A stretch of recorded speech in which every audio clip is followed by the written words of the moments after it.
asustaron con gritos al pueblo y en un leño colgaron su cuerpo a la hora de nona, a la hora de nona. El Señor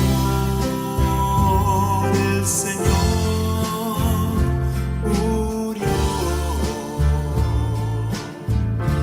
El Señor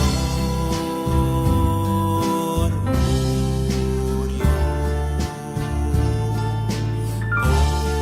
por nuestro amor.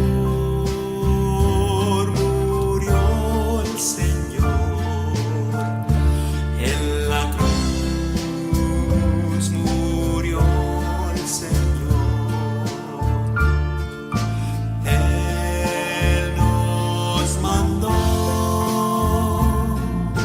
dar la vida como hermanos en señal de amor.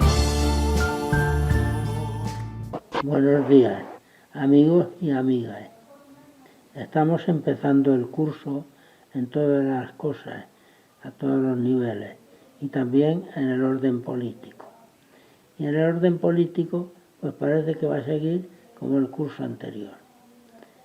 Empiezan ya desde el primer momento, desde el principio, a insultar, a faltar, nada menos que considerar a un gobierno legítimo como una banda de personas que están contra todo, contra la nación prácticamente, buscando el mal, el perjuicio de todo el pueblo español. Digan ustedes si hacen mal lo que está mal hecho, pero no insulten, por favor, que está mal el insulto no solo por lo que es en sí, sino por lo que trasciende y por lo que va acostumbrando a la gente a vivir del insulto y con el insulto. Yo pienso que se debería ser más respetuoso y tener un poco más de recato en las cosas que se dicen. No se puede andar de esta manera. Y desde luego la gente pública, los que salen en la televisión todos los días, los que se les oye hablar con frecuencia en los medios de comunicación, etcétera, debieran cuidar y medir un poco más sus palabras. Este es el domingo 24 del tiempo ordinario. El texto del Evangelio es de San Marcos, capítulo 8, versículos 27 al 35. En el texto anteriormente mencionado, San Marcos nos presenta a Jesús que dice a sus discípulos: vamos hacia las aldeas de Cesarea de Felipe. Y cuando llegaron, él les preguntó: ¿quién dice la gente que soy yo? Ellos le contestaron: pues unos dicen que eres Juan Bautista, otros que eres Elías o alguno de los profetas. Entonces él les preguntó: ¿y vosotros quién decís que soy yo? Y entonces Pedro, tomando la palabra, le dijo: tú eres el Mesías. Y Jesús les aclaró todas las cosas. Y les dijo: os aseguro, los sumos sacerdotes, el Senado, los letrados me condenarán a muerte. Pedro entonces le cogió aparte y le dijo: eso no puede ser. Y Jesús, dirigiéndose a los demás y a él, le dijo: apártate de mí, Satanás. Tú piensas como los hombres, no piensas como Dios. Y además os digo, el que quiera venirse conmigo, que se niegue a sí mismo, que tome su cruz y me siga. Y os aseguro, el que pierda su vida por el Evangelio, la salvará. El que quiera salvar su vida, la perderá.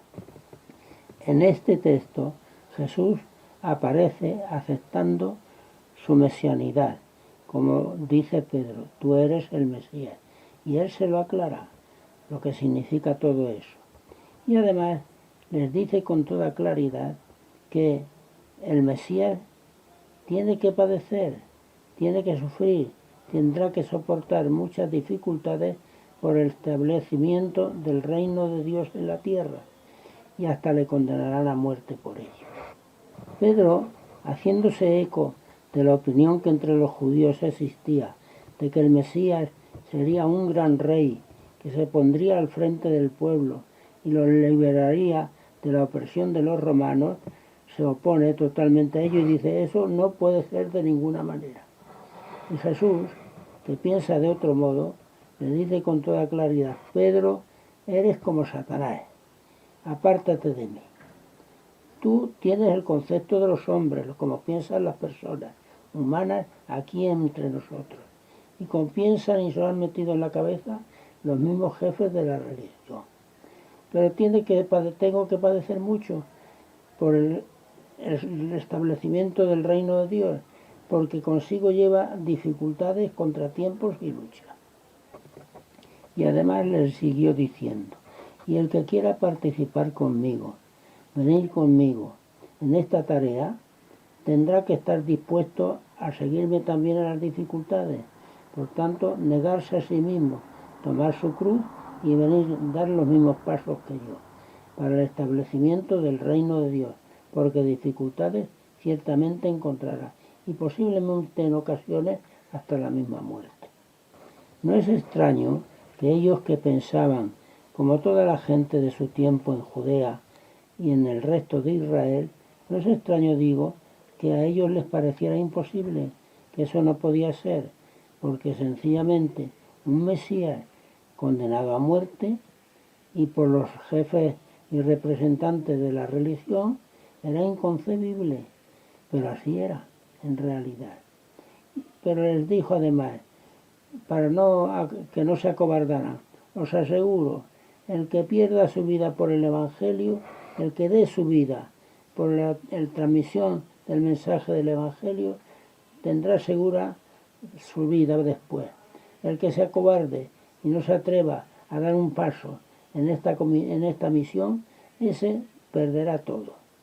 Es decir, el que trabaje por la implantación del reino de Dios, por hacer realidad el mensaje de Jesús en la tierra, seguramente que se verá recompensado. Aquí mismo, en la tierra, con la felicidad y la dicha que da el trabajo y el esfuerzo por el bien de los demás, pero sobre todo después en plenitud. Al contrario, el que no haga nada, pues se verá muy comodón aquí, pero sin embargo no disfrutará de todo lo que significa y supone el vivir plenamente la vida. Y ese esfuerzo, y esa lucha, y ese sacrificio por implantar el reino de Dios en la tierra, es decir, por ayudar a descubrir los valores éticos universales que deben regir el mundo, la sociedad, trabajar por conseguir todo esto, nos tiene que suponer necesariamente esfuerzo, lucha, el querer esquivarlo, el querer alejarlo de nosotros. Esa lucha y ese esfuerzo significa y supone que no estamos dispuestos a trabajar por el reino de Dios. Y hay muchos ciertamente en la tierra, en la Iglesia, que trabajan y luchan denodadamente en misiones en el tercer mundo, y entre nosotros también, por hacer realidad este mundo, esta sociedad más justa, según el pensamiento de Dios. Y deben ser para nosotros el estímulo, el ejemplo que nos anime a seguir adelante. En la seguridad de que esa misma lucha y esfuerzo da tranquilidad a nuestras conciencias, anima nuestro aliento y nos asegura para siempre una felicidad. Tenemos la promesa de Jesús y creemos en ella. Por desgracia, a lo largo de la historia, en la institución como tal, sobre todo en la cúpula, todo esto no se ha tenido muy en cuenta.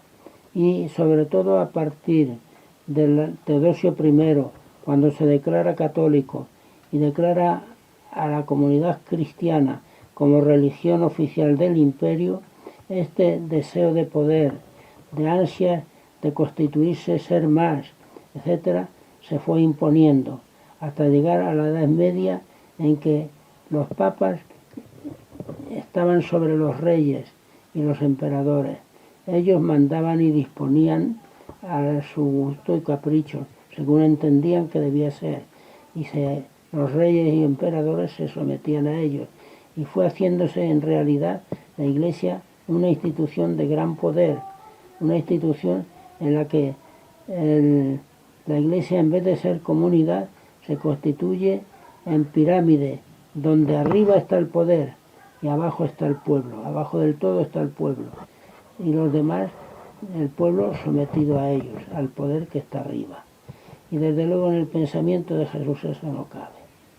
El pensamiento de Jesús exige renunciar a toda clase de privilegios, ser humildes y sencillos desde los más altos poderes hasta los más humildes.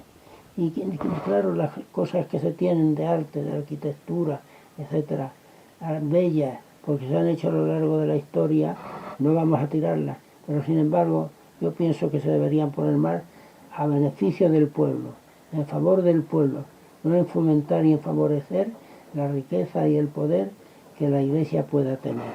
Y desde luego renunciar a toda clase de privilegios.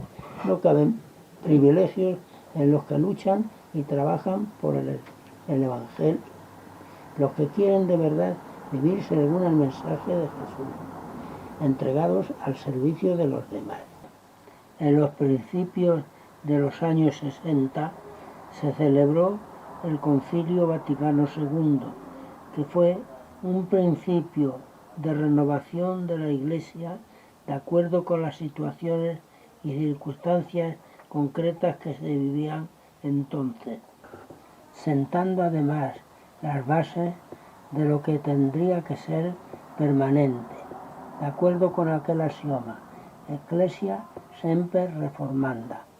La Iglesia debe estar siempre en actitud de cambio, de reforma, de mejora, de acuerdo con las circunstancias y las situaciones de cada momento, puesto que a cada momento tiene que dar respuesta con el mensaje de Jesús.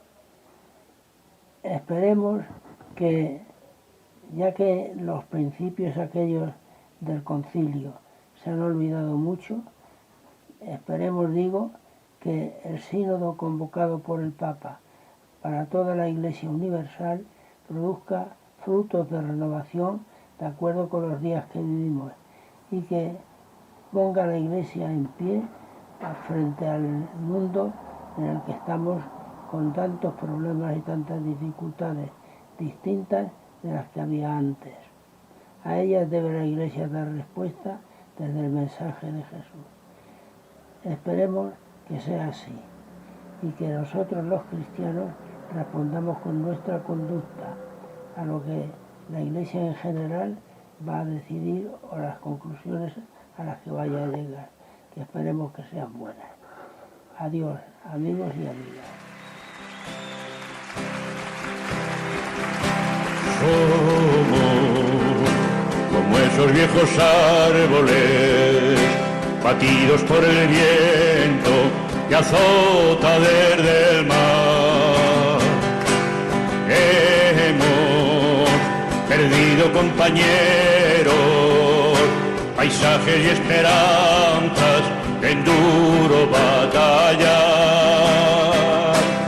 Vamos a echar nuevas raíces por campos y veredas para poder andar. Tiempos cubiertos con las manos, los rostros y los labios, nuestra fraternidad. Somos como la humilde adoba que cubre contra el tiempo la sombra del hogar. Hemos perdido nuestra historia, canciones y caminos en duro batallar. Vamos a echar echar nuevas raíces por campos y veredas para poder andar. Tiempos futuros y anhelados, de manos contra manos, izando la igualdad. Somos igual que nuestra tierra, suaves como la arcilla, duros del roquedal. Hemos atravesado el tiempo, dejando en los secanos nuestra lucha total. Vamos a hacer con el futuro, canta la esperanza y poder encontrar tiempos cubiertos con las manos, los rostros y los labios que sueñan libertad. Somos como esos viejos árboles